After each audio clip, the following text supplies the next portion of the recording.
everybody. Thank you so much for being here.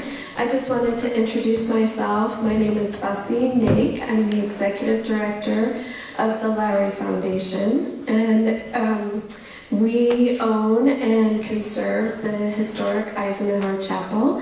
And the chapel serves as kind of Lowry's town hall, and I can't think of a more perfect use and a more perfect way to spend the afternoon than here with you all and our four impressive candidates. I'm not going to talk long, but I just really did want to thank you all for being here, for showing up, for educating yourselves, and for participating. I hope you have a great afternoon. Just a couple of details. There's a restroom in the lobby and 2 restrooms in the back hallway right through this door. Hope you have a great afternoon. Thank you so much.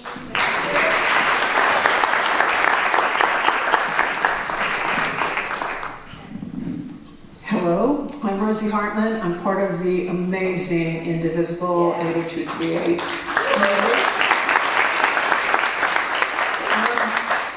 9 years ago, we decided to focus on action rather than despair. We focused on turning every state and local office blue. We learned an awful lot about some important offices, and one of them was Attorney General. And what we really learned was the Republicans were about almost 2 decades ahead of us in realizing the importance of this office as the first line of defense for democracy. So 8 years ago, we held our very first AG forum. Someone named Joe Salazar, who's very well known at the time politically for his work in the Colorado legislature, and a little bit of an unknown gentleman, Phil Bison, came and were part of our first AG forum. And I think what's really, feedback. Okay. And what was really amazing is we learned a lot about the office, as well as we learned a lot about the candidates. So today we have an opportunity to hear from 4 incredible candidates that all have fighter in their resume, and hopefully will be the front line of defense for us and all of our constitutional rights in Colorado.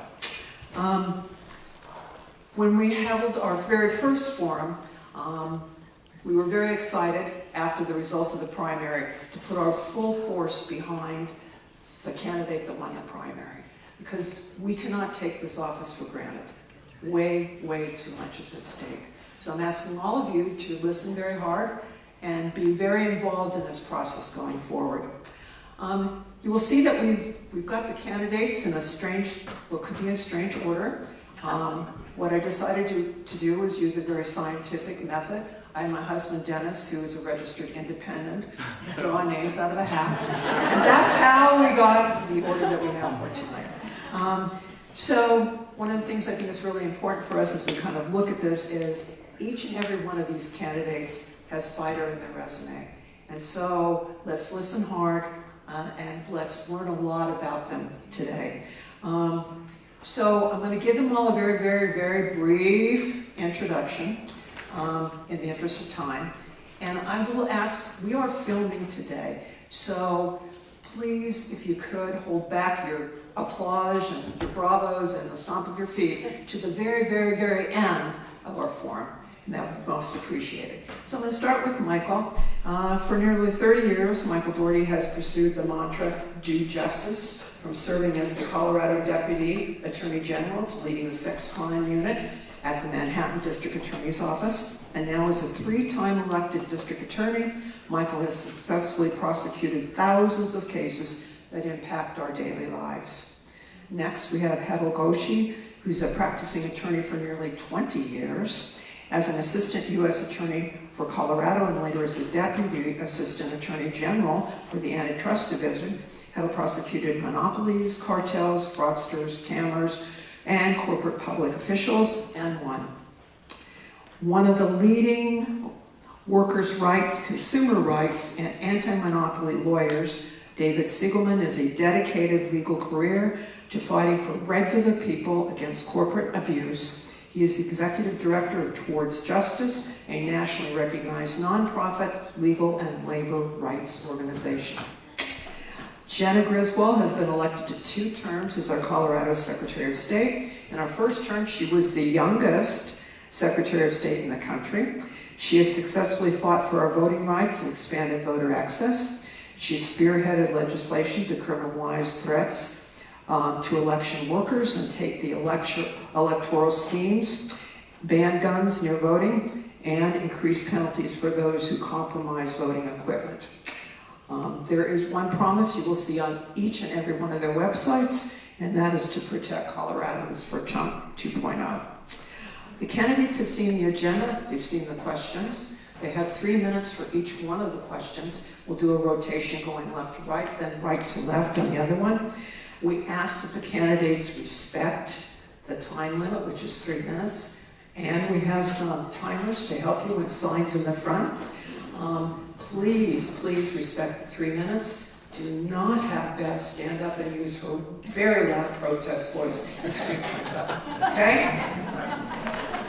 Okay. Let's start with our first question.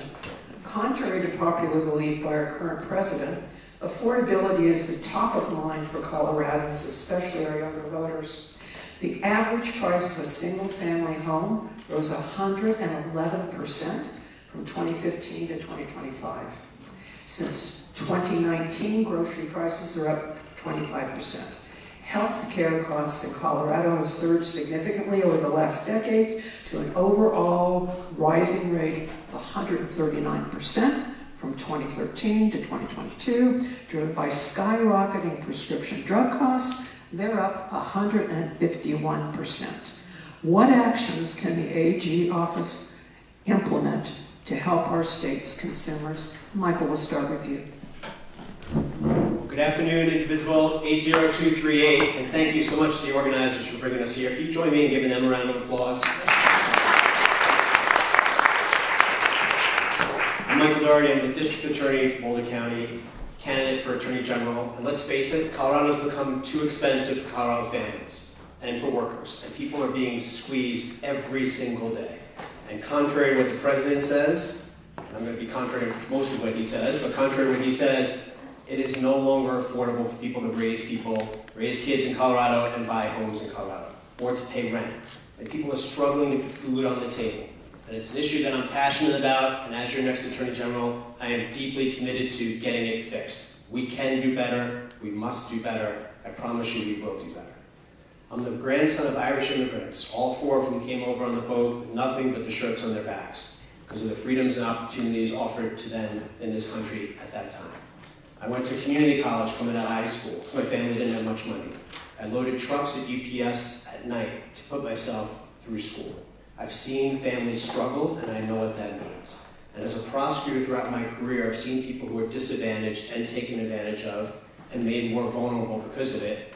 And quite frankly, we need to change the dynamic, we need to change the vision, we need to change the priorities in the state of Colorado and stop putting profit over people. Stop putting corporations first and people last.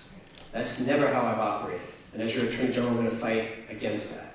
It's why I stand strong in support of the Worker Protection Act. It's why Governor Polish never vetoed the Worker Protection Act.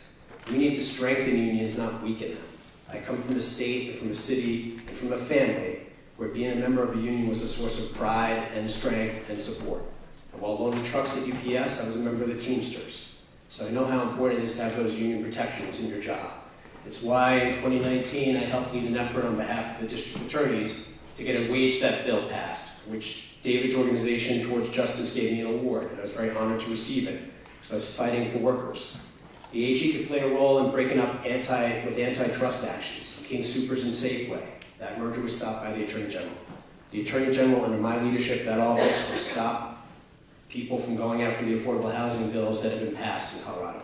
I also brought the first of its kind civil action against an unscrupulous realty company that was ripping off tenants in northern Colorado. Phil Weiser and I teamed up together on that.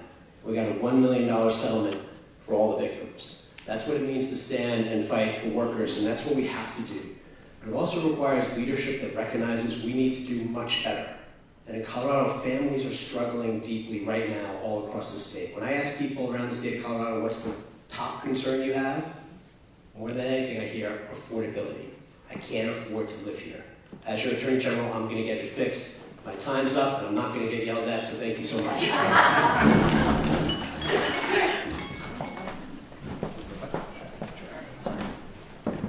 Sorry, trial lawyer habits die hard. I wanted to come over here. Hi, everyone. I'm Hetal Doshi. It is a real honor and a privilege to be here.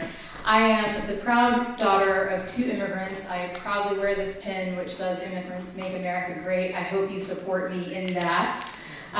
First generation American, and I will tell you that my name has presented some challenges on the campaign trail. I'm going to tell you a funny story about that first, but let's talk about affordability now.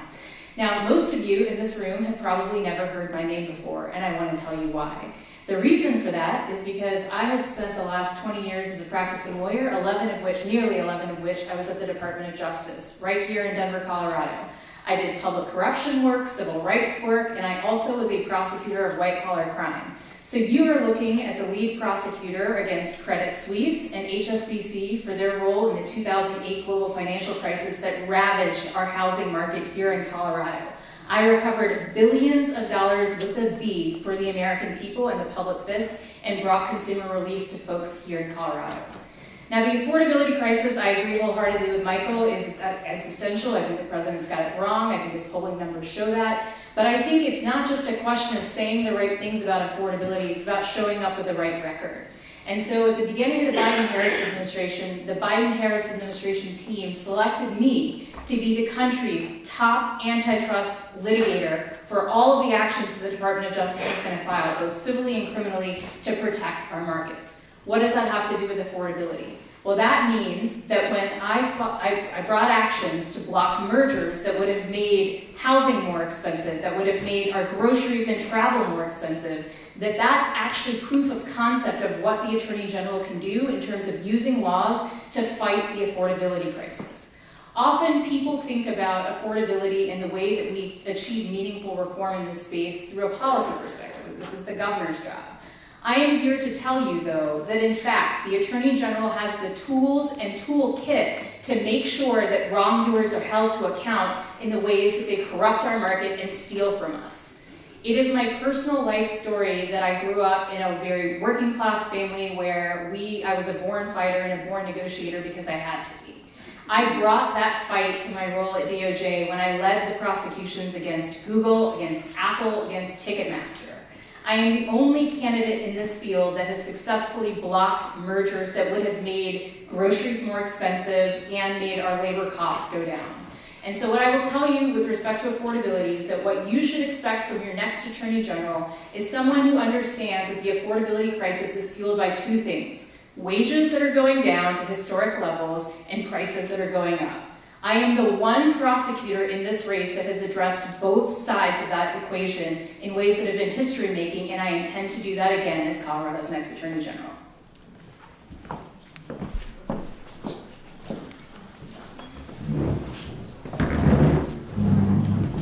Hi everybody, David Seligman, workers' rights, civil rights, consumer protection lawyer, executive director of the legal nonprofit Towards Justice, and I'm the father of 3 little girls. Look, here's what I gotta tell you about the affordability crisis. It's an accountability crisis, right? The forces of wealth and power are stealing from us, and they are getting away with it. And that's why the Attorney General is going to be the tip of the spear, not just in combating Trumpism, but in fighting for a better world than what came before. As your next Attorney General, I'll be standing on Phil Weiser's shoulders in building big, bold, innovative cases to take on the corporate power that is squeezing us dry. That's been my life's work. That's what I do, not just a resume line. That's who I am. I'm fighting right now on behalf of tens of thousands of renters from the largest corporate landlord in the country, Graystar. I see some of them here, right? My clients. Fighting back against junk fees, $100 a month, $200 a month. We're standing up in court now for hundreds of thousands of Coloradans, drowning in medical debt to billion-dollar hospital systems like UC Health. Drowning in medical debt in one of the wealthiest states in the wealthiest country in the history of the world when there are 100 billionaires who own homes in Aspen. It is totally absurd. I'm standing up in the legislature, taking on big fights against lobbyists paid $1 million a year to go after the AI companies and the algorithms that are jacking up our prices and driving down our wages. You know, in Colorado, we're the only state in the country where you can see how much of what you pay to Uber and Lyft is paid out to the drivers. Have you noticed that? That's our work. That's my work, right? Because we want to make sure here that big tech companies can't hide behind algorithms to steal from us. And this isn't only about what we're paying, it's also about the fact that workers aren't earning their fair share of the corporate profits that they're generating for billionaires. We brought some of the biggest and boldest cases in the country to go after corporate union busting by Amazon, by Uber, to go after the fine print traps that keep workers stuck in jobs so they don't have the leverage to go and work somewhere else where they can be paid more and treated better. Those legal theories, the cases that we've brought, they have spurred not only justice in our cases where we've won, but they spurred legal actions across the country on behalf of, brought by attorneys general in Washington, in Massachusetts, right here in Colorado. Cases brought by the Worker Protection Unit that was formed in the Attorney General's office based on legislation that I drafted and fought for. That's the work that we can do in the Attorney General's office, to use the law boldly and courageously to take on corporate union busting, to go after the private equity that's turning the most basic things in our lives into investment opportunities for billionaires. We can fight for a better future right here. Oh, was that not? That was 30 seconds there. Okay, all right. I was like, gotta sit down. Fundamentally, we need to hold accountable all of those that are stealing the American dream from us. We really can. We can take on Donald Trump. We can build a new deal in this country. And the Attorney General's going to be the tip of the spear in making it happen. Thank you.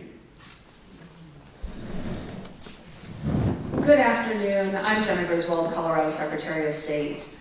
And I've had the opportunity to travel all across the state, and so many people do talk about affordability.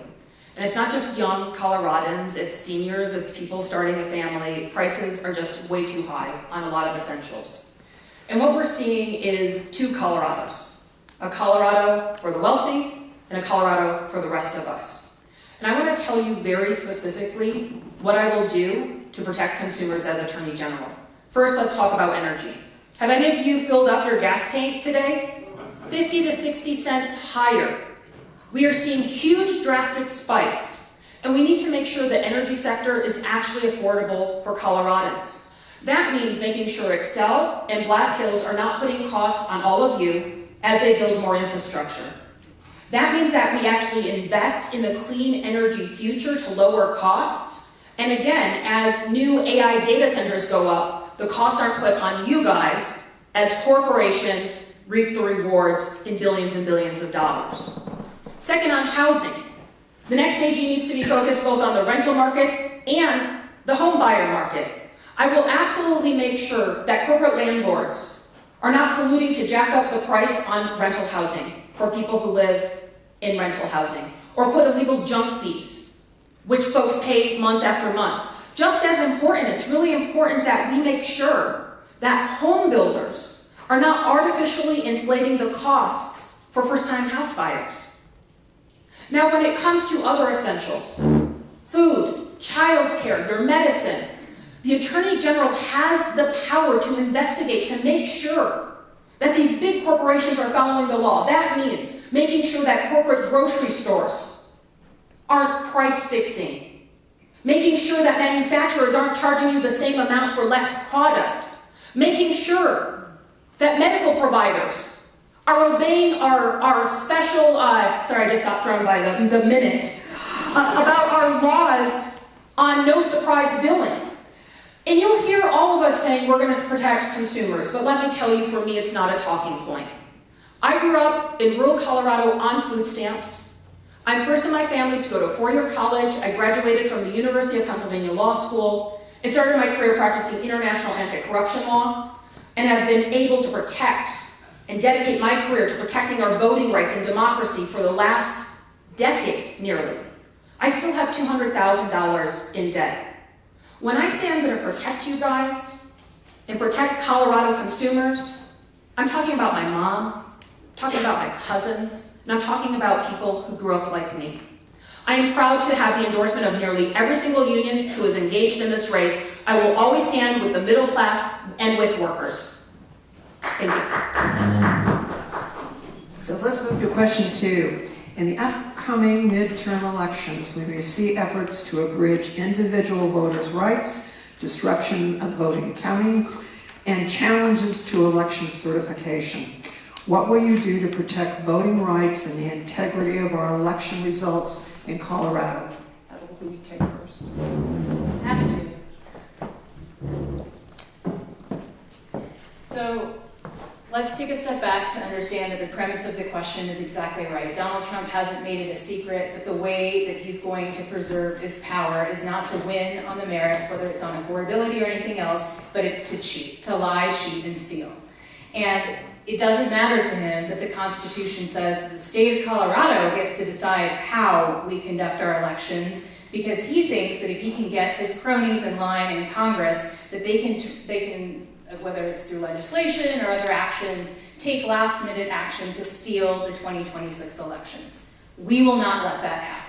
The ways that we're not going to let that happen, and this comes to you from my time as an election monitor in the Department of Justice. I was selected to be an official monitor to implement consent decrees back in 2016 for the Department of Justice. So my experience on this comes in this particular percipient way, and where I've seen this in action, which is to say, it takes an organized group of people, like this group of people, to hold the federal government accountable in terms of stopping any legislative efforts with respect to stealing our 2026 elections. But second, and even more importantly, it takes administrative and regulatory and also litigation and enforcement action from attorneys generals across the country to make sure that if unconstitutional laws like the SAVE Act somehow get passed, that we say to them, we will see you in court. There is no two ways about the fact that election security and election monitoring are questions that turn not on just the questions of voting rights and the 14th Amendment, but our questions are complicated questions around national security and on cybersecurity. I bring a deep well of expertise in terms of working with federal and state and local law enforcement to make sure that all of the security apparatus is in place so that we don't relive the big lie from 2020 with respect to who actually won our 2026 elections. And so what I would ask you to think about when you're casting your ballot for Attorney General on this particular issue, this being the foundational issue for our democracy in this moment, is this.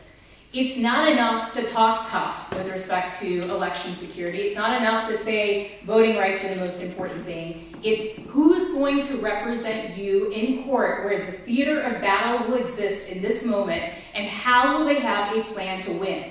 That's not enough to say there are people that are experts on the ground and I will supervise those experts and they'll take the case to court. We are seeing right now that attorney generals are the tip of the spear, and that means the actual attorney general has to have the expertise to say, this is how we're going to portray the litigation strategy and this is how we're going to win.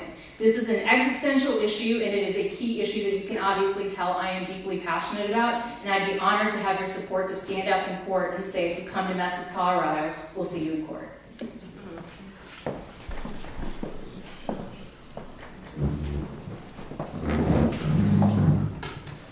Yeah, they're coming for us, right? It's scary, for sure. And we're going to have to fight back every single step of the way. Agree with my colleague Hetal on this, right? If they try to foist unconstitutional laws on us, we're going to have to fight back. We're going to have to hold them accountable. If they try to come for our election systems, we're going to have to hold them accountable. We're going to have to use all of the levers of the law that we have to do it. I want to talk in particular about some really important tools that we have here in Colorado. One of them is our anti-corruption statutes in Colorado are uniquely broad insofar as they cover corruption committed by federal officials, uniquely broad in that regard. We may have to use those laws to hold accountable federal officials who may try to steal our elections. You know, Donald Trump has effectively absolute immunity for engaging in certain conduct, right? The Supreme Court gave it to him after he tried to meddle in elections down in Georgia. But Stephen Miller doesn't have absolute immunity, right? Tulsi Gabbard doesn't have absolute immunity. We may have to use the laws boldly in ways we haven't before to hold them accountable. And it's not just standing up to the administration, it's all of civil society, right? Because we're going to need to all show up together to save our democracy. I'm really worried about a world right now where the biggest corporations in the world think that by kissing up to the administration, they put themselves on the right side of the law. Because they're going to sell out our democracy in a second for an extra buck for them, right? To get their mergers through, to get the federal investigations against them dismissed. We need to turn that perverse incentive structure on its head So I'd say, if I were Attorney General, I'd say, you try to do the bidding of this administration, to kiss up to them, to bribe them, to acquiesce when they steal our democracy. We're going to take an even harder look at your mergers, right? We're going to pick up the cases that the federal government has dropped. We want to make sure that when those oligarchs are in their boardrooms talking about how they can kiss up to Donald Trump, right, sell out our democracy for their own profit, we want to make sure at least one of them says, but that dude in Colorado tells us he's going to take an even closer look at us. That's absolutely essential. But fundamentally, here's the other thing. I got to tell you, the thing that is going to save this country is the only thing that ever has. The power of ordinary people coming together and fighting for a better and brighter future, right? One of the key ways in which we can make that happen is through the mechanisms of collective action, including labor unions, right? In Minnesota, they pulled off something like a general strike in order to stand up to ICE. But Minnesota has twice the union density of Colorado because our governor vetoed the Worker Protection Act, which would have made it easier for workers to unionize. As I always like to say, I'm done listening to Democrats like the governor say that they're hashtag fighting Donald Trump when they don't want to stand up for power and voice for working people. Thank you.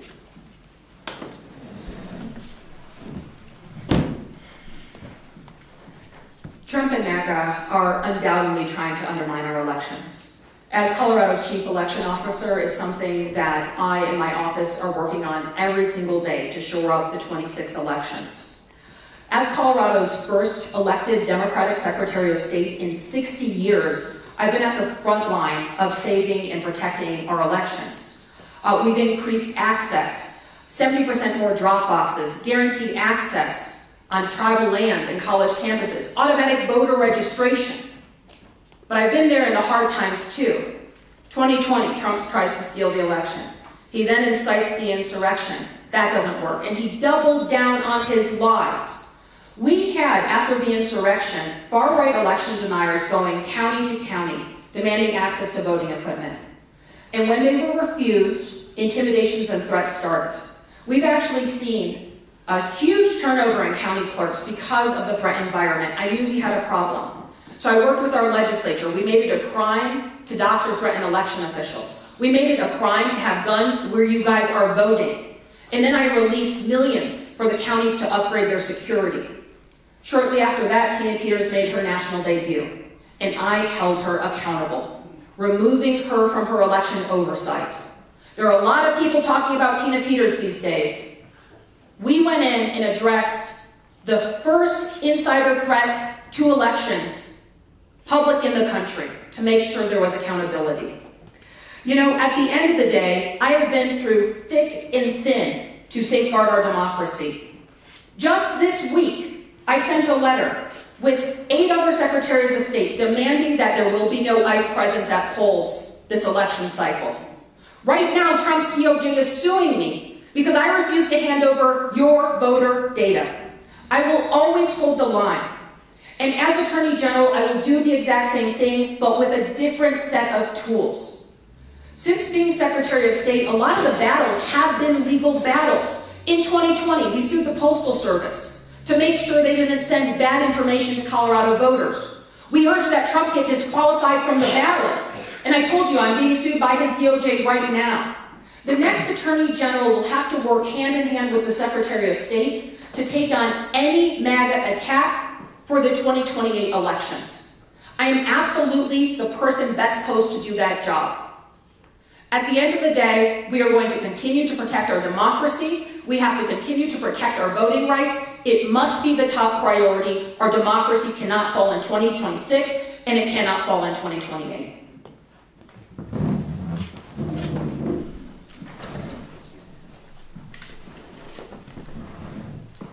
I'm running for Attorney General because we're facing the greatest threat to our democracy, and there are 2 things that I cling to. One is the rule of law. It's the best and only defense we have against a lawless Trump administration, and that's why this election matters more than any other. The other thing that I cling to for hope is the power of the people at the election. We can win back the House. We can put something else in place besides the courts. If Congress actually does their job and we win back the House, we'll have them empowered to stand against the Trump administration. That only happens if we save elections. And they're under direct attack and threat right now. And I really appreciate what our moderator said at the start. Do not take for granted that this seat will remain in Democratic hands. The Republicans have put forth a real candidate for Attorney General. We cannot lose this race because we will never have Trump challenged if there's a Republican in the AG's office. And if the Republicans put forth this real candidate, which they have, and he seizes upon issues, he will point to different things. We need to make sure we have an Attorney General like Phil Weiser who's going to fight for our democracy. For example, who held Tina Peters accountable? If you Google it on your phone, you'll see it's Phil Weiser and Dan Rubenstein, the district attorney. They took Tina Peters to court. It was a collaborative effort. But the two of them worked as the prosecutors on the case. The two of them took that case to court, and they both faced death threats for doing so. But they did it because it was the right thing to do. A Democratic AG, Republican district attorney fighting for justice. That's why she's in state prison. And if your governor bows his knee and bends to the pressure, it would be an absolute miscarriage of justice if she's released a single day early. I will not stand for it as the next Attorney General. I have prosecuted election fraud cases. I'm the one candidate who's prosecuted and investigated election fraud cases. The next Attorney General has to be a leader and a lawyer with the experience to stand and fight for justice. And the cases that I've brought include against Democrats, because it means doing justice without fear and without favor. That's absolutely critical right now. And the fight is on for our democracy. When it comes to our elections and the SAVE Act, the law is on our side. The states have the power to run the elections. The states have that power. But we have to win that fight in court. It's not enough to say I'm going to take Donald Trump to court. If we lose those fights, we lose our democracy. We have to win those fights. And that's why legal experience matters so much. And if you're taking Donald Trump to court, it cannot be one's first time walking into a courtroom. For the past 29 years, I've had the honor of standing in front of judges saying, I'm here on behalf of the people. I'd be honored to do that as your next Attorney General. Thank you. As we stand in solidarity with the people of Minnesota, are there any lessons learned from how their AG actions were taken that we can leverage to rein in any illegal ICE actions in Colorado? David, will you take that first? Let's be clear, we're seeing illegal ICE actions in Colorado right now, right? People seize off the street because they look Latino, because they speak Spanish, because they work a low-wage job. My clients across Colorado are terrified to call 911. How dangerous is that for all of us? We're going to need to fight back, and there's lots we need to do right now. Some of that work is work that I'm already doing, holding accountable not just Donald Trump, but the private industrial complex that surrounds his immigration detention scheme. We just won a case in the United States Supreme Court, 9-0, a case I've been litigating for more than a decade on behalf of tens of thousands of people detained at the immigration detention facility in Aurora, taking on the Geo Group, the private company that owns it. Right? That's the kind of work that the Attorney General is going to need to take on. If I were Attorney General now, I'd be down at that facility in Aurora where there are hundreds facing extreme threats to their health and safety. A subpoena in my hand, banging on the door, let me in now, right? That fight is going to be a hard one. It may not be one we win, but we have to take it, absolutely. We're also going to need to signal, not just to Donald Trump, but to others, including ICE officers, that they are not above the law. That's why I've been saying for many, many months, before Minnesota, that as the Attorney General, I would prosecute ICE officers who might trample our rights. I was the first Attorney General in the candidate in the country to say it. Before my opponents started saying the same, I think right now we need an Attorney General who sees threats to our democracy before they're on the nightly news. Our campaign also posted a billboard outside the Geo Group detention facility, loudly and clearly proclaiming that ICE is not above state law. They are not. Second, we're going to need to hold accountable those in Colorado who threaten to collaborate with ICE in violation of state law, which prohibits that kind of collaboration. That's also work that I'm already doing. We sued the governor and we won. We stopped him from turning over Coloradans' personal information to ICE. We also served a cease and desist letter on the Garfield County Sheriff, who is seemingly openly collaborating with ICE. We've got the El Paso and Teller County sheriffs that are suggesting that they're interested in flagrantly violating state law in ways that make all of us unsafe. We're also going to need to stand up to all of the corporate bullies right now who are seizing off the culture of fear, right? Stealing people's wages, denying them safe living conditions, knowing that they're going to be too afraid to stand up to all of that. I see it all the time in my work. As Attorney General, I go on offense. You cannot exploit people in these ways and expect to profit off of it. Absolutely not. So first I want to address my record to make it very clear. As the Chief Election Officer, I did enforce an order against Tina Peters to remove her from election oversight, and then we worked with Republican county commissioners to remove her as the designated election officer in Mesa County. When we talk about threats for standing up to Tina Peters and Donald Trump, I have received over 3,000 physical threats and death threats. There's actually a gentleman in the audience who came up to me earlier to say that he was on the jury when someone was being prosecuted for threatening my life, and I appreciate your serving on the jury. Now, when it comes to ICE, make no mistake, ICE is terrorizing the country. They are. And for me, I think you're going to hear a lot of the same, perhaps from the folks up here. There are shared values. It is very personal to me to hold the line and have accountability. My husband's Latino, our baby's Latino, my in-laws are Latino, and I worry about this every single day. We are seeing ICE completely abuse their authority. And as Attorney General, there are several things that I absolutely will do. Number one, like David mentioned, prosecute any federal officer who commits a crime. They do not have immunity. Having a badge does not give you immunity from the Constitution. They can and will be held accountable. Number two, making sure that state actors, local law enforcement, state police, do not cooperate with ICE. It is illegal under Colorado law. I will make sure to enforce that law. Number three, God forbid something happens in the state of Colorado like Minnesota. We cannot rely on the federal government to properly investigate these cases in a transparent way. I will ensure there is accountability. I will make sure that these cases are actually investigated to the fullest extent. We need to make sure to hold the line, but also understand that ICE is being used for more than just immigration enforcement. Literally hours after officers killed Alex Preddy, the Trump administration sent a demand to Minnesota for their voter data. Just like Donald Trump is trying to just stomp on everybody's civil rights, he is using ICE to do that also. We absolutely have to have accountability, and I will make sure there's accountability as Attorney General.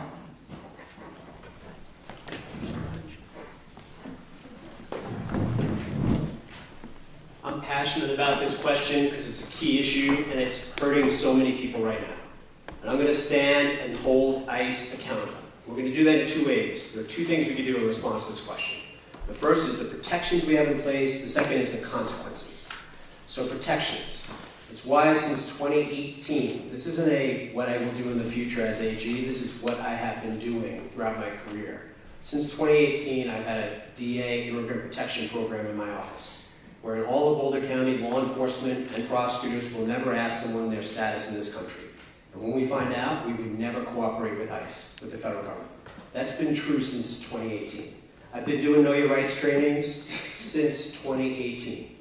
And we've ramped them up since Trump 2.0 because the threat is real and people are being killed.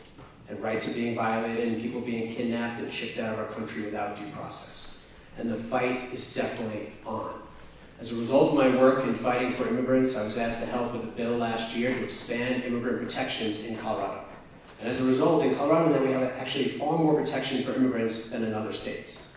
But they only work if people are aware of those protections and if there are consequences for violating the state law. So the last time I did a Know Your Rights presentation was this morning at 10 a.m. Because those presentations are arming people with knowledge and helping them connect to those that are going to hold ICE responsible when they violate the law. So that's on the protection side. We need to continue building those protections.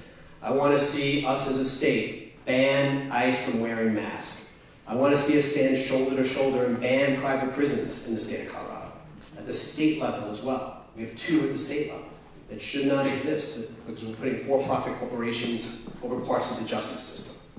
When it comes to holding ICE fully accountable, we all stand and share those same values. That's the type of work I've been doing throughout my entire career. I'm the one candidate who's prosecuted law enforcement successfully.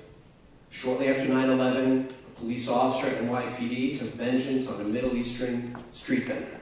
I prosecuted that case, his career was over, and he was convicted. Fast forward, right now, as we have this conversation, there are 2 sheriff's deputies from Boulder County who are sitting in state prison because we charged them with killing a young man in their custody, and we prosecuted them. I personally prosecuted an individual who tased a black man at the jail out of anger. Right now, my office is prosecuting a paramedic for killing someone in custody. That's what it means to have a record of being a fighter. I will hold ICE fully accountable. That happens by having investigations, by pushing Congress to require them to wear body-worn cameras, by having independent investigations as we do in the state of Colorado anytime a law enforcement officer uses deadly force. That's the work I've been doing my entire career.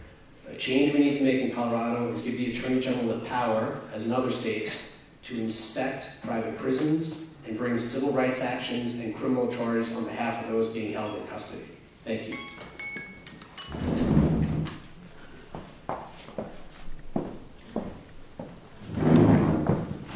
So I introduced myself by telling you that I am a first-generation American and the proud daughter of 2 immigrants. I wear this brown face and a name, Hetal Doshi, such that I cannot hide on a daily basis from the fact that I and my family and many others like that across America are under attack in this moment. I make a choice every time I walk out of my house to not carry my passport. And I want to tell you that that's an easier choice for me because I have the privilege of a law degree and an education. But I also know that that is a choice that my family members, I'm the first of a lot of things as you might expect in my family, don't get to make in the same way with the same ease because this is Trump's America. I have never run for office before. I have never wanted to run for office. I was happily a working lawyer for 20 years. As I described to you, my work at the Department of Justice was near and dear to my heart. About a year ago, over a year ago, I resigned that position and I watched with horror over the next 90 days while this administration ripped apart the center of gravity for our democracy. And in doing so, attempted to redefine what it means to be an American and to be a patriot in ways that excluded me, my family, and my service to our flag for more than a decade. I am sharing this with you to say, this is profoundly personal. This is my why. We have all talked about all the ways in which we want to hold ICE accountable. What I will say to you in this moment is that for all the talk, for every politician that's out there saying we're going to do it, right? We are continuing to see the horror that we saw unfold in Minnesota in our streets and feeling powerless that we can't stop it. Why is that? It's the reality of the fact that for so long our democracy has hung together on this particular issue with a sense of respect between the state and federal government in terms of policy issues like this one. And suddenly that respect has been blown out of the water. Suddenly Democrats are federalists, right? And so what I would humbly submit to you is that if it was super easy to just say, I'm going to bring the investigation and I'm going to prosecute someone and it would be done, well, I guarantee you Keith Ellison, who is the Attorney General of Minnesota and an extremely talented lawyer, would have done that. What I promise to you, and I will always promise to you as your next Attorney General, is that I will be honest with you, which is to say that this battle to hold ICE accountable is probably one of the hardest battles that we are going to face as a generation. But what I can promise you is that the first time that someone should criminally investigate an official, a federal official, shouldn't be their first day on the job as Attorney General. I am someone who brings that prosecutorial experience to bear. I have put corrupt public officials in jail, and I will do it again. But the problem fundamentally here is not just about ICE, it's about that respect between the state and federal government, and that is the place where I am ready to show up to do business on day one. Thank you. On our last question, public safety is a top of mind for all members of our community. What new innovative approaches will you bring to the office to address this long-standing concern? Thanks so much. Let me just first of all say, great amount of water. Oh. Jena should start. Oh, Jena's starting. Oh, anyways, you guys got it. I love the amount of water we've been given. It's really very pleasing. water? 5 stars for water. Go ahead. Okay. All right. Well, I was just very excited about the amount of water. Look, here's what I know about public safety. Many of the forces making us unsafe are doing it by breaking the law while wearing suits, and they're getting away with it. I see this all the time in my work. I want to tell you a story about a conversation that I had on May 10th, 2020, with one of my clients, a meatpacking worker up in Greeley, Colorado. He was telling me that the COVID was worse than we thought it was. And I remember, I'll never forget the sound of his baby coughing in the background. He said, "I think she's got it too. Is she going to die?" Right? That was because his employer, JBS, refused to allow workers to spread out along production lines, because doing so would mean they wouldn't be able to produce as much meat to send to China. We brought the first cases in the country, because the Trump administration wasn't doing anything. We brought the first cases in the country to use public nuisance law, tort law, in new and bold ways to take on those cases. We saved potentially thousands of lives, held accountable meatpacking companies and Amazon and others across the country. That's the kind of bold, visionary lawyering that we need to take on in order to address the safety crises that are causing us all harm. We're doing the same for renters in Colorado right now, where one of our clients has said that, her corporate landlord refused to fix the exterior door lock. She's got people coming into her building. This is a private equity-owned corporate landlord. People coming into her building who are committing crimes in the building. She calls the police, and they'll say, "We can come and arrest someone for committing crimes. We can't do anything about your corporate landlord not fixing the exterior door locks." So my organization, we're standing up in court and we're fighting back. The Attorney General can be doing that work and will be doing this work and ought to be doing that work. Fundamentally, there is just so many of these forces that we need to take on in order to protect the safety of Coloradans. So, as another example, Suncor up in North Denver has been polluting our air for years and years and years, making hundreds of people sick. They made $2 billion in profits in a single quarter, and the Pulse administration fined them $2 million, right? The equivalent of a parking ticket for a working family. I said that when I'm Attorney General, we're going to create a new unit, the Environmental Justice and Protection Unit, to go on offense, hold corporate polluters accountable, independent of the governor's office.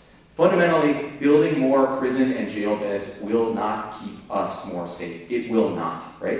But holding corporate powers that are making us unsafe absolutely will. I've also said that I would create a community health and safety fund to make sure that the corporate powers that are making us unsafe, big tech, big oil, big healthcare, that when we hold them accountable, the proceeds from those cases are invested in the things that we know keep us safe. More mental and behavioral health support, substance use treatment, which we are absurdly and dramatically underfunding in Colorado, which is a true public safety crisis.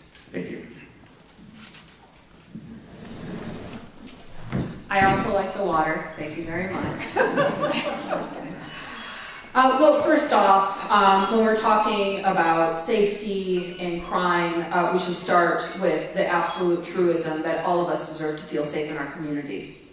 You should feel safe to raise your family. You should feel safe going grocery shopping.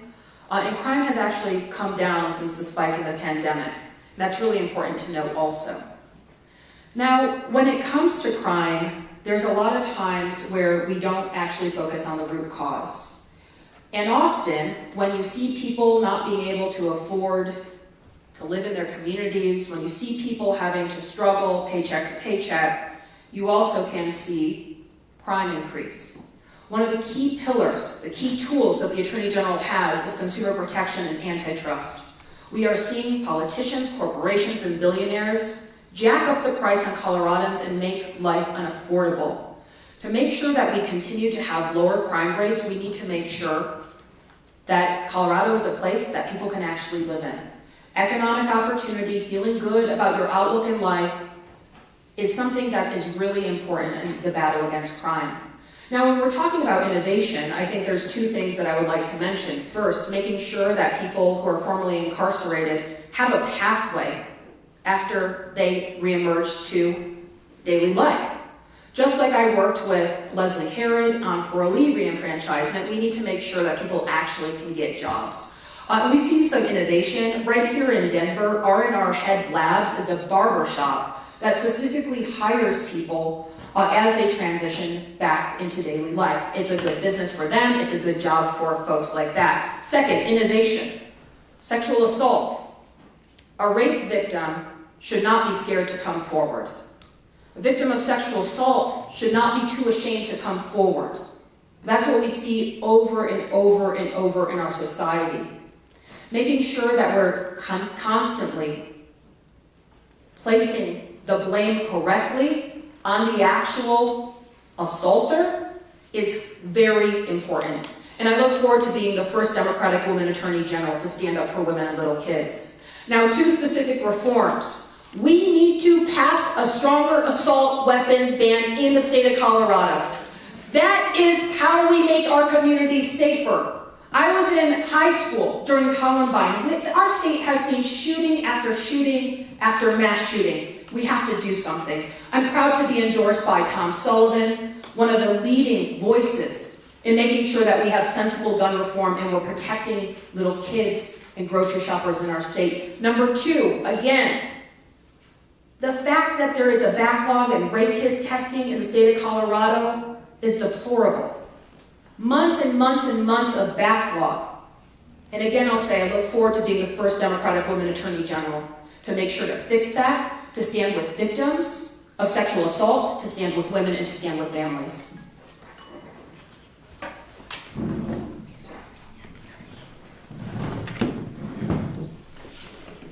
I have always and will always fight for community safety and for victims. That's why I'm endorsed by district attorneys and sheriffs all across the state of Colorado. We need communities to be safe and to feel safe, for residents, for kids, for visitors and tourists, and for businesses to thrive in Colorado. I was coming down I-70. I've traveled over 15,000 miles on weekends alone since launching the campaign, because if you're going to be the people's lawyer, it means showing up. I'm coming down I-70, I stop for gas, and I go into the gas station, there's 2 huge guys behind the counter. And I tried something I never tried before. I said, let me ask you a question. I'm running for Attorney General of Colorado. I'm not going to try to sell you on anything. I'm just wondering, what's your greatest concern for our state? And they just stared at me. And I thought, I'm never going to try this question again. And the guy says, crime. I'm like, crime? He's like, yeah, I don't take my kids to Denver anymore. I won't take them to the Rockies game. Because every time I look at the news, I see people getting shot and killed. Now, I don't think he's watching the news channels that capture an actual portrayal of Denver, but he's right to be concerned. And it's not enough to jail and imprison our way out of this. We also have to attack the core issues. When we talk about, the question was what innovative approaches we're going to bring. It's the innovative approaches I've brought as district attorney. Because Colorado ranks in the bottom 10 in mental health being available in the community for those who need it. We rank in the bottom 12 in the nation for substance abuse treatment for those who need it. And those issues flow into the justice system. That's why I started the first mental health diversion program in the state of Colorado in 2018. It's been incredibly successful in connecting people with treatment. A competency court, alternative sentencing facility, a drug diversion program. These are all things we have in place in Boulder County and no additional cost to the taxpayers. And we're going to take it to the state as your next Attorney General. That's what we need to do to improve public safety. But it's also about being thoughtful about how we solve problems. So when it comes to gun violence, for example, it's the vigorous prosecution of cases, which I've done for the last 30 years as a prosecutor, including the King Soopers mass murder, which I prosecuted and tried myself, and securing justice for the victims and the community members. But it's also going to the legislature, not what I'm going to do in the future, but what I've done in fighting for controls on gun access. Extreme risk protection orders, the waiting period, closing the domestic violence loophole, those are all things I helped get passed. But here's the third one. It's the question, what innovative approaches? I launched an effort with nonprofits in Boulder County to raise money to buy gun safes. We now give them out for free to gun owners in Boulder County. We gave out 500 gun safes in 21 minutes a couple weeks ago. 1 safe per person. That's what it means not to be hyper-partisan, but rather to be a problem solver and a fighter for public safety. I'm going to take that gun safe giveaway program statewide. I'd love to talk to you more about this, but my time is up. But I'm deeply committed to public safety. Thank you.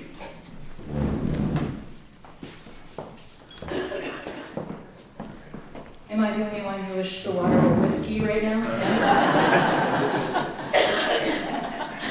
So let's talk about about public safety. As a former prosecutor, I can tell you I've prosecuted gun offenses. I think it's incredibly important. I think rehabilitation and reentry programs, like Ms. Griswold was talking about, have been around and they are really important. I am someone, here's a hot tip, Costco, if you're not a Costco member, you should be, because they hire felons. They have an incredible reentry program. There are tons and tons of organizations in our city and our state that do this. But let's take a big step back.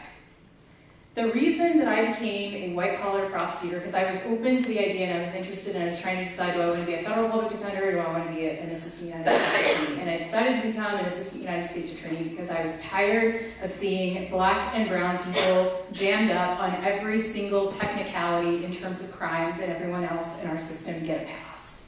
That is fundamentally where the decision point came for me in terms of saying, how do I have the ability to influence that outcome to make it so that the structure of our society is not set up so that poor people and communities of color are set up to fail?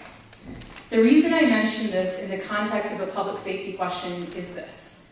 I think that the fact that we started at affordability here today, and we're sort of coming full circle now, is that the root cause of issues that compromise our public safety come from a world in which people don't have economic options to live their lives.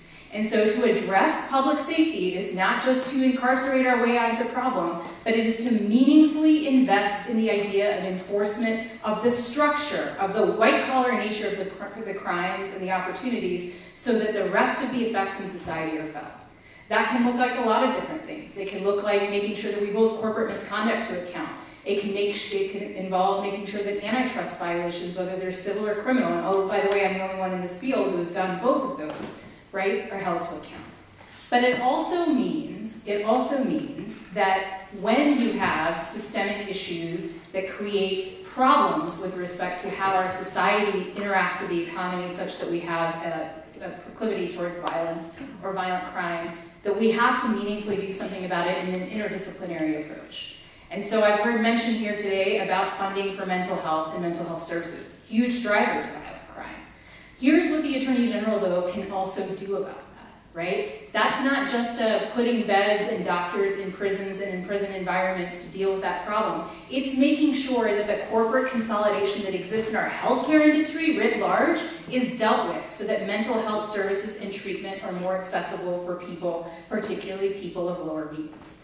And so the political taglines on public safety are really easy to land, but the work is really hard to do because it is systemic work. It is work that is rooted fundamentally in our economic opportunities. And without addressing that work, I fear that our safety is illusory at best. And so the next Attorney General, in my opinion, should focus on that structural work. Okay, well, we're going to move to a very fast lightning round. You have paddles in front of you with yes and no on them. I ask the audience to take a really hard look at them because it's going to be pretty fast and see what they say to these questions. Make sure you raise your paddles high, please, for fast here. Okay, are you ready? Number one, do you accept PAC money? You don't accept labor money? Individual states have the That's authority. labor Is also. it? Yes. I don't have to Is it consider yes or no. If it includes labor money. Is it corporate PAC or labor? Both. Then yes, I accept labor. Okay. Individual states have the authority to limit corporate political activity and dark money spending because the states determine the power corporations have. Would you support a bill in Colorado that overturns Citizens United? Okay. Have you visited and listened to voters in all Colorado counties? Have you visited and listened to voters in at least 50% of the counties? Have you been involved in cases related to consumer fraud? Have you been involved in cases related to human trafficking? Have you been involved in cases related to protection of labor union rights? Have you been involved in cases related to environmental transgressions? Have you experienced in promoting public safety? Have you managed an office with more than 300 people? Have you and your team, will they be participating in the No Kings Rally on March 28th? In Pueblo. Do you support guardrails on the use of AI? today, do you support any type of pardon for Jena Peters by our current governor? No. Thank you. Have you ever dreamt of being anything other than a lawyer? And if so, what's your one-word answer? Starting with Jenna. One-word answer. Oh. Well, do you want me to scream it? A salsa dancer. That's 2 words. David? The PA announcer for the Colorado Rockies. An elephant conservationist. U.S. Ambassador to South Korea. There's a story there, there's more than one word. Thank you for participating in the lightning round. Now I have a closing question for you, and the closing remarks will be, again, 3 minutes, but I'd like you to frame them around this. The AG office has over 700 professionals and covers a wide range of important issues confronting Colorado, from water to criminal justice to consumer protection and constitutional law. As you think about your experiences and qualifications, what will enable you to be an effective leader across this wide range of topics where the department is focused, and what your past leadership sets you up to be successful in taking on this challenge? And Jenna, we'll start with you. Well, first off, thank you all for coming today. Thank you for having us. We appreciate you all. I appreciate you organizing this. The bottom line is that we're seeing Trump break the law and undermine the Constitution on a nearly daily basis. This is our time to fight back. This is what Indivisible was created for. That's why I'm running for Attorney General. I've been taking on Trump and MAGA extremists repeatedly, and I will not back down now. As Colorado's chief election officer, I've protected the right to vote in our democracy. We've increased access. We've guaranteed access in places never guaranteed before. I'm proud to have the support of chairman and former chairman of the Ute, Mountain Ute, and Southern Ute, because we guaranteed access on tribal lands. And I took on some tough fights. When Tina Peters compromised her voting equipment, we made sure she was removed from election oversight and ultimately held accountable. I've taken on Trump over and over and over, and friends, it is not easy. Last year alone, I received over 1,200 death threats or violent threats. And I am still in this fight because there is so much at stake.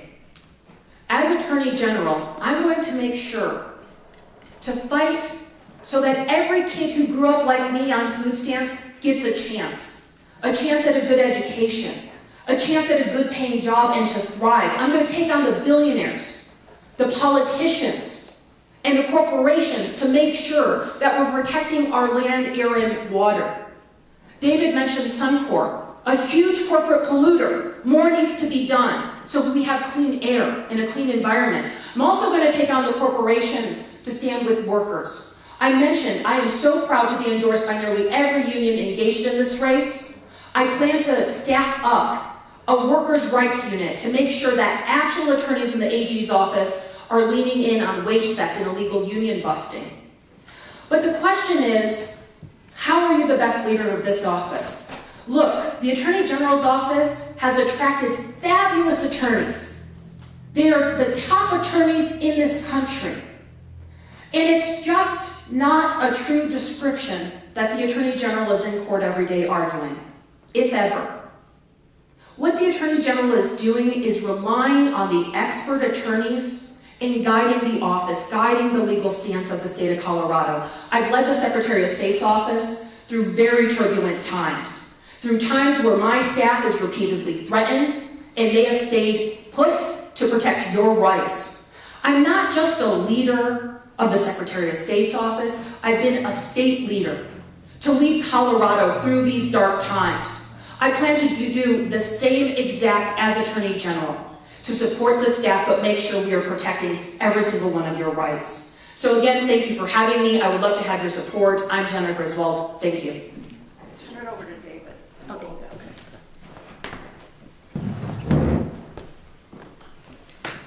Look, I haven't managed a large bureaucracy, but let me tell you what I have done. I went to Harvard Harvard Law School, I clerked for federal judges, but I've dedicated every single day of my legal career to standing up in court on behalf of working families. I'm the only person in this race, with lots of respect to the terrific legal experience in this race, I'm the only person in this race who's dedicated their career to representing people, human beings, taking on the bold, big fights on their behalf. We've taken on Amazon and Uber and big tech and big healthcare. I'm representing meat packers and rideshare drivers and teachers and nurses and veterans. We have freed millions of workers from fine print traps. We've recovered nearly $100 million stolen from working people. We've developed the bold, big legal theories that have transformed the law in antitrust, in consumer protection, in workers' rights, theories that have been taken up by attorneys general offices around the country, by the Department of Justice, by the Federal Trade Commission. I'm so proud to have the support of many folks that were formerly in the Biden administration and the National Labor Relations Board and Federal Trade Commission. Look, fundamentally, right now, I think we need a lawyer in this office who understands deeply, in their bones, how the law is so often rigged against ordinary people, and who is ready from day one to take it on, to fight for a better and brighter future. Let me talk about my management experience, right? Haven't managed a massive bureaucracy, as I've said, right? But here's what I have done. I've transformed our scrappy little legal nonprofit into a national powerhouse in the fight for economic justice and for civil rights. That's the kind of scrappy entrepreneurial energy that we need right now, right? Imagine when we've been able to do this, inspiring a team of between 10 and 20, doing it alongside coalitions across the state, passing landmark legislation, coalitions with hundreds of people, right, to pass for example, our landmark farm worker bill of rights here in Colorado, to bring bold, big cases, to win those cases on behalf of ordinary people. Imagine what we can do with an office of 700.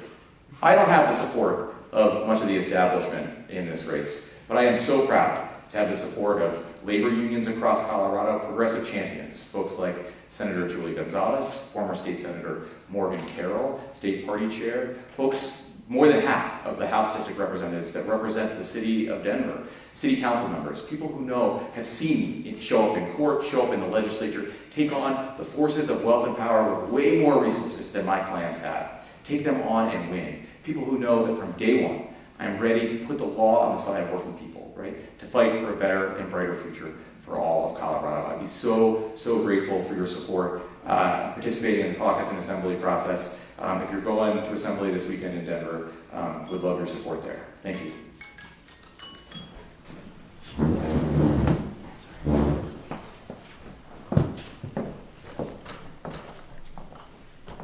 Colorado's Attorney General is not just the people's lawyer, but also the top law enforcement officer for the state, leading the state's largest law firm.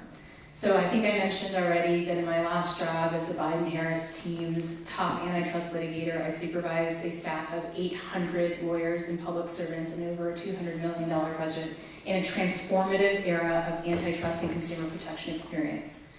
I think that to the prompt of this question about why experience matters in this particular moment, you've seen along the stage a lot of answers to how people are their ideas for a forward-looking movement about how to use anti-corruption statutes to hold this administration accountable. I've already done it. To be able to say, hey, we're going to hold corporate landlords to account. You're looking at the lead prosecutor who filed the case against RealPage for using algorithms in their price-fixing mechanism to jack up our rents, right? I mentioned those experiences to tell you that we are at a moment of crisis. I don't have to remind any of us that. But the next Attorney General, when he or she steps into that role, does not have room to learn on the job, to figure it out, to learn how to manage a team, to learn how to work through public service, because it is distinct and different to lead a group of government lawyers up a hill. I will tell you, the 724 people that work in the Attorney General's office choose to be there because they want to make a difference. They could be anywhere else making more money and working probably a lot less than they're working. And that was true before Trump 2.0. So they need a leader in this moment, a leader that isn't just like, I'm setting a vision and you go off and execute. They need a leader that reflects a leadership ethos built for this time.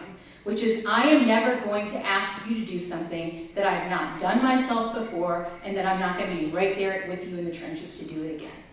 That's why experience matters in this particular moment, because experience is what allows the great ideas on this stage to achieve fruition and execution for you.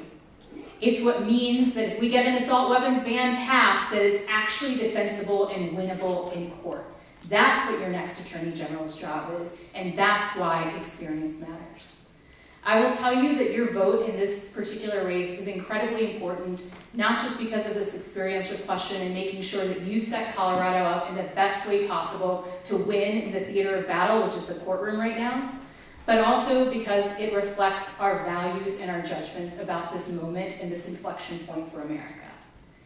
It is a thing, as we've all talked about here today, to think about how we define American society and our Colorado society. And that idea matters when we say to Donald Trump that in this moment, as you try to reshape our society and redefine what it means to be a patriot in this moment, that we, the state of Colorado, are picking our top law enforcement officer to hold you accountable as someone who comes from an immigrant background. So this brown woman with this funny name is going to be the one that holds Donald Trump accountable.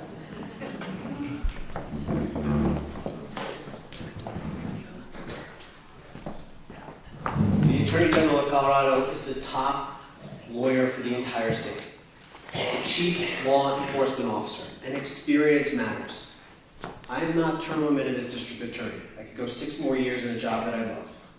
And I'm not looking for a new job. I'm here for the same reason you're here. Our democracy is hanging in the balance. It is a scary time. Each one of us has to do everything we can with the resources, expertise, and ability we have to stand and fight for our democracy right now. That's why I'm here. And we need a proven fighter and a proven leader to take over the Attorney General's office, because as the moderator said, there's over 700 people working there. So when I came out of law school, I went back to New York City and I worked at the Manhattan DA's office. And I specialized in sex crimes and homicide cases, some of the most difficult and meaningful cases for victims and for prosecutors to go through the justice system and secure justice. I became the deputy chief of the sex crimes unit, overseeing and leading 50 sex crimes prosecutors. From there, I was put in charge of the day-to-day management and leadership of the entire office of 1,300 people. I also importantly met my wife at the Manhattan DA's office, like a Law and Order episode, with some good episodes mixed in. But I learned what it means to be a prosecutor, a fighter, and a leader. That experience matters on day one for our next Attorney General. And I know that because I'm the one candidate who's worked at the Attorney General's office. My wife Antonia and our then 1-year-old twins left Brooklyn, New York, and moved to Colorado so I could work for the Attorney General's office of Colorado. And I was put in charge of an innovative project to identify wrongful convictions in the state of Colorado, and we did. 9 months after I arrived, I was put in charge of the entire criminal section for the Attorney General's office. So I've been at that leadership table, I understand the impact of that office, and I'm passionate about the importance of that office being led by someone with experience and integrity who's going to fight for our democracy. I've handled cases all around the state of Colorado, and for the past 8 years, I've had the great honor of being the district attorney for Boulder County and being a leader for the state on criminal justice reform, but also fighting for justice in the King Soopers mass murder and the Pearl Street firebombing. I'm going to leave here right after we're done because our office is receiving an award for how we responded after the Pearl Street firebombing, which was an anti-Semitic act of terror and hate. But our response was not because we showed up that day hoping to get lucky or relying on other people in the office. The response was because we have the experience that's needed at a time of crisis. And we're living through a crisis in this country right now. And our next Attorney General has to lead. And all of you know this because you've all had jobs.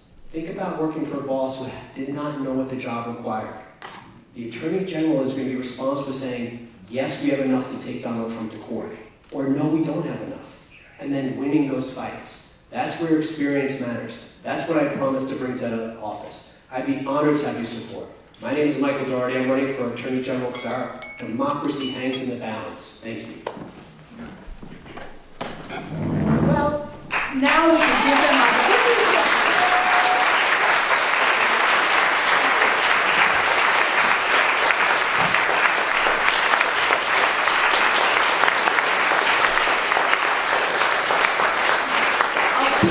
very brief because I know, this has been amazing. But I have a few thank yous, and I wanted to thank the candidates for being here this afternoon. I think everyone would agree that we're very lucky to have such impressive, talented, and really brilliant candidates.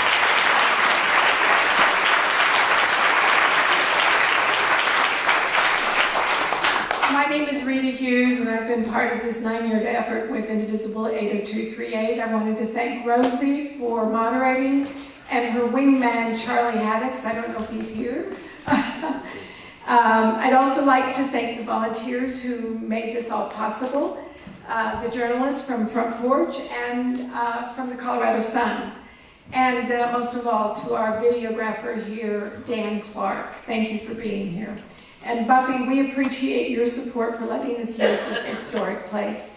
Most important though, thank you, all of you, for showing up, for listening, for wanting to learn more about this important office and the candidates who are running for it. Our goal this afternoon has been to provide a fair space for you to hear directly from the candidates. It's not going to answer all our questions, but I hope it helped you better understand the choices before you. The next step is yours. Support your candidate in this primary process, vote, and then all get behind our Democratic AG candidate. If you want more information about the Indivisible 80238, you can use our little card. Thank you all for contributing to our venue and filming costs. We live in difficult times, but what matters now is how we show up for one another by listening, asking good questions, and acting on the issues that affect every one of us in our communities. And voting. There's lots of ways to get involved. So I encourage you to get on our newsletter signups. We've had an explosion of membership. And every effort counts. So thank you for being here today.